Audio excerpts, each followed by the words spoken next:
ఉషోదయం ప్రేమించు కాపరి ఉషా కిరణాలు ఉదయకాలపు వాక్య ధ్యానమునకు మిమ్మల్ని ఆహ్వానిస్తున్నాం.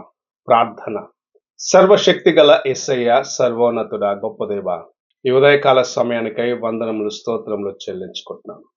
తండ్రి, మమ్మల్ని ప్రేమించి మరి యొక్క దినమును అనుగ్రహించినందుకు వందనములు. ఈ ఉదయకాలమున నాతో మాట్లాడము.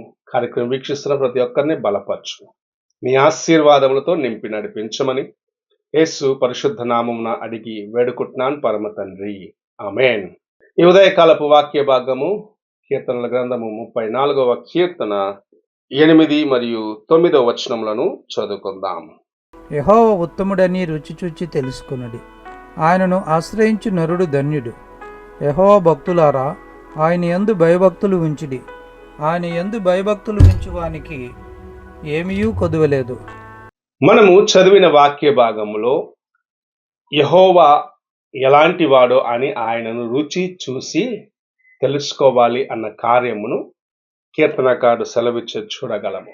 ఒక పదార్థము ఎలాగున్నదని మనం తెలుసుకోవాలంటే దాన్ని మొదటిగా కొంచెము తీసుకొని దాన్ని తిని దాని యొక్క రుచి ఎలాంటిదో అని మనము తెలుసుకుంటాం. కారణం ఏమిటంటే దాని యొక్క గుణమును తెలుసుకునేదానికి, దాని యొక్క స్వభావమును తెలుసుకోవాలి.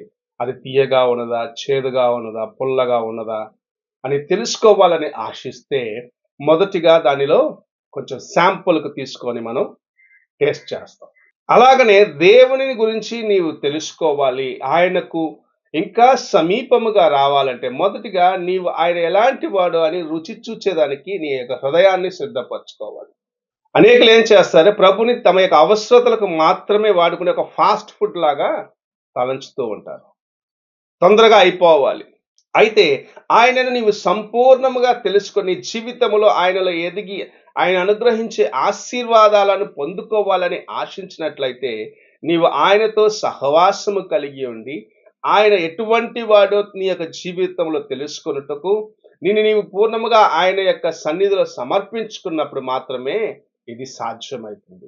మనం ఏం చేస్తుంటామంటే, ప్రభు నాకు ఈ కార్యమును తొందరగా చేయాలి, వెంటనే చేయాలి అని ఒక తలంపుతో ఉంటాము. కానీ ప్రభు యొద్దకు నేను చేరువవ్వాలి, ఆయనతో నేను సహవాసము కలిగి ఉండాలి, ఆయన నాకు సమస్తమై ఉన్నాడు అన్న తలంపునకు స్థలం ఇవ్వకుండగా నేను అనేక సార్లు కలవరాలకు స్థలం ఇచ్చేవారిగా, తొందరపాటుకు స్థలం ఇచ్చేదాన్ని బట్టి మన ప్రభు ఆయన యొక్క సుగుణం ఏమిటో, ఆయన ఎటువంటి వాడో అని తెలుసుకోలేని వారిగా ఉండిపోతున్నాం. ఈ ఉదయ కాలంన ప్రభు మనతో మాట్లాడుతున్నాడు. నీవు మొదటిగా ఆయన ఎలాంటి వాడు అని రుచి చూచి తెలుసుకోవాలి.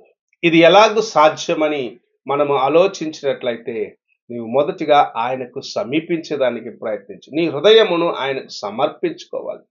నీలో ఉన్న బలహీనతలన్నింటినీ తీసివేసి దేవుని యొక్క వాక్యము చేత నీవు నింపుకున్నట్లయితే ఆయన తన వాక్యము చేత నిన్ను నడిపించినప్పుడు ఆయన ఎటువంటి వాడో, ఆయన ఎంత ప్రేమామయుడో, ఆయన ఎంత జాలిగలవాడో, ఎంతగా నీ కోసము తను తాను రిక్తునిగా చేసుకున్నాడో అన్న కార్యమును నీవు తెలుసుకొనగలవు. ఆయనతో నీవు ప్రతిదినము నడిచేదానికి ప్రయత్నించినప్పుడు నీ జీవిత విధానము మార్చబడుతుంది.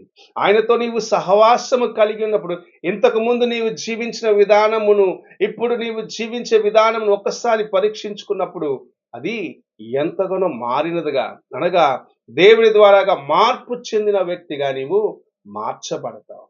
దానికి నీవు మొదటిగా ఆయనను రుచి చూడాలి. ఆయన ప్రేమ ఎటువంటిదో, ఆయన యొక్క స్వభావం ఏమిటో, ఆయన నిన్ను ఎంతగా ప్రేమిస్తున్నాడో అనేది మొదటిగా నీవు తెలుసుకోవాలి.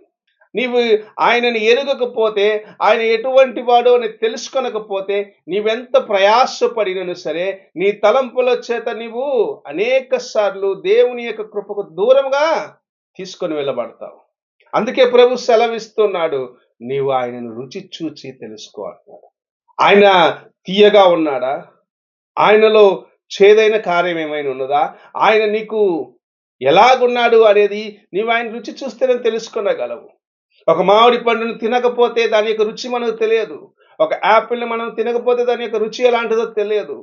రుచి చూసేదానికి మొదటిగా నీవు ఆయనకు సమీపించవలసిన వ్యక్తిగా ఉన్నావు.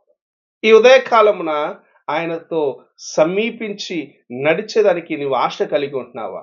ఆయనకు సమీపించి ఆయన ఆశించే మెట్టులోకి నిన్ను మార్చుకునేదానికి, ఆయన ఎటువంటి వాడో తెలుసుకునేదానికి, ఆయన ప్రేమను కలిగి ఉండుటకు నిన్ను నీవు సమర్పించుకుంటున్నావా? ఒక్కసారి నీ హృదయాన్ని పరీక్షించుకో. దేవుని యందు నీవు స్థిరపడాలి. లేకుంటే దేవుని యొక్క కార్యములు నీలో స్థిరపడాలి. ఆయన యొక్క సుగుణము నీలో రావాలి. ఆయన ఎలాంటి వాడో నీవు తెలుసుకొని ఆయన వలె నడుచుటకు నీవు ప్రయత్నించాలంటే మొదటిగా ఆయన ప్రేమను రుచి చూడాలి. ఆయన ప్రేమ ఎటువంటిది, ఆయన జాలి ఎటువంటిది అని మనము చూసినట్లయితే, నేను ఇంకా పాపములో ఉండగా, నేను ఇంకా లోకములో నశించిపోతుండగా మనలను ప్రేమించినాడు. మన కోసము ప్రాణమునిచ్చినాడు. నన్ను విమోచించుటకు ఆయన శరీరమును ధారపోసినాడు. శరీరములో ప్రతి రక్త బిందువును ఆయన కార్చినాడు. మనల్ని విమోచించి తన ప్రేమను మనకు అనుగ్రహించాలని, అటువంటి ప్రేమమైన యొక్క ప్రేమను, ఆయన యొక్క సుగుణాలను నీ జీవితం నీవు కలిగి ఉండాలంటే మొదటిగా నీవు ఆయనకు సమీపించాలి. నీ జీవితంలో బలహీనతలన్నింటినీ ప్రక్కన పెట్టేసి, ప్రభు నీ బలహీనతలను చూడలేదు, నీ హృదయ వాంఛను చూస్తున్నాడు, నీ తలంపులను చూస్తూ ఉన్నాడు. నీవెలాగూ ఆయనను సమీపిస్తున్నావన్న కార్యమును చూస్తున్నాడు. నీవు ఆయనతో కలిసి ఆయనను రుచి చూచి ఆయన యొక్క స్వభావాన్ని తెలుసుకునేదానికి, ఆయనతో పాటు నడిచేదానికి ఆశ కలిగి ఉన్నావు అనేది ఆయన చూస్తూ ఉన్నాడు. అందుకే ఈ ఉదయకాల సమయమున ప్రభు మనతో మాట్లాడుచూ ఉన్నాడు. రుచి చూచి ఆయన యొక్క కార్యములను, ఆయన యొక్క ప్రేమను, ఆయన యొక్క సుగుణాలను, ఆయన యొక్క స్వభావమును నీలో అనుభవించుటకును నేను మొదటిగా సమర్పించుకో. నీవు ఆయనకు సమీపించినప్పుడు ఆయన ఎటువంటి వాడో నీవు గ్రహించగలవు. ఆయన యొక్క ప్రేమ ఎలాంటిదో నీవు తెలుసుకొని ఇతరులకును నీవును అనుగ్రహించేవాడిగా, లేక నీవును పంచిపెట్టేవాడిగా ఉంటావని దేవుని యొక్క వాక్యం సెలవిస్తుంది. అలాగుండుటకు నేను ప్రయత్నిద్దాం. ప్రార్థన చేసుకుందాం.